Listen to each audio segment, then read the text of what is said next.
some dearest, the darling personality told me before some year, I'm with you. I asked, with my life or with my memory? There was no answer from the other side. થોડાક વર્ષો પહેલા મને કોઈ પ્રિય પાત્રો જીવનમાં આવતા જતા રહે છે. એણે કહ્યું એમ, હું તારી સાથે છું, ટ્રસ્ટ મી.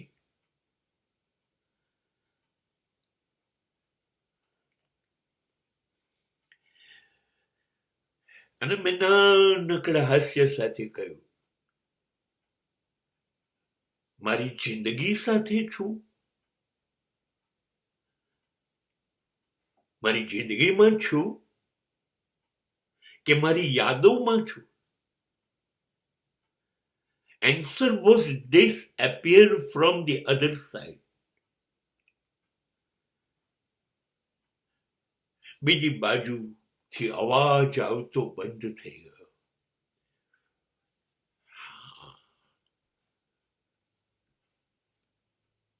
હા, હું તો એવું બહુ અંગત રીતે હવે માનતો થઈ ગયો છું.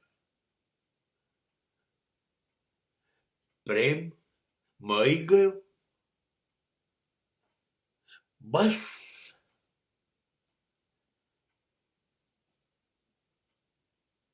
તમે સૌથી નસીબદાર થઈ ગયા.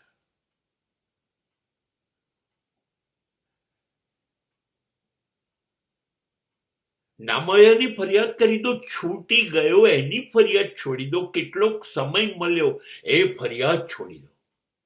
મળ્યો પ્રારબ્ધ. હા, કેવું થાય છે ખબર છે? મને હવે એવી પાક્કી ખબર પડે છે, कोई यूं ही बेवफा नहीं होता, कुछ न कुछ मजबूरी रही होगी. કોઈ માણસ એમને તો જોડે બેસીને પછી અચાનક જ ઊભો થઈ જાય, સ્વપ્ન જોયે જોડે બેસીને, અને પછી એને વેરવિખેર કરી કાઢે. ના, એ એટલો ખરાબ માણસ નથી હોતો, ક્યારેય નથી હોતો. આપણે ઓળખી નથી શકતા એના સંજોગોને, એની સ્થિતિને, એની લાચારી, એની મજબૂરીને. એવું હશે તો જ જોયેલા સ્વપ્નને સાકાર કરવાનું છોડી અને માણસ ઊભો થઈ જાય.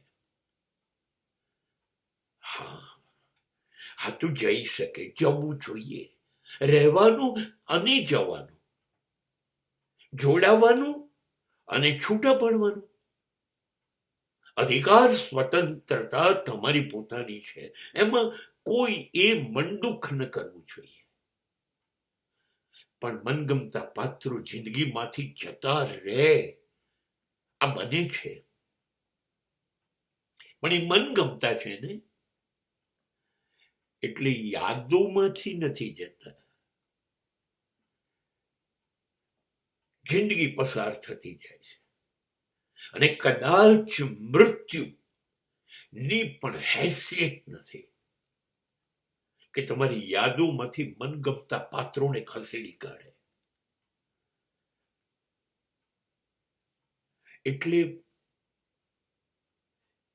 મેં પૂછી લીધું કે જીવનમાં કાયમ સાથ ન આપી શકાય તો વાંધો નહીં, તમે જઈ શકો છો. You may go now, but with pleasure. But you're always in my memory.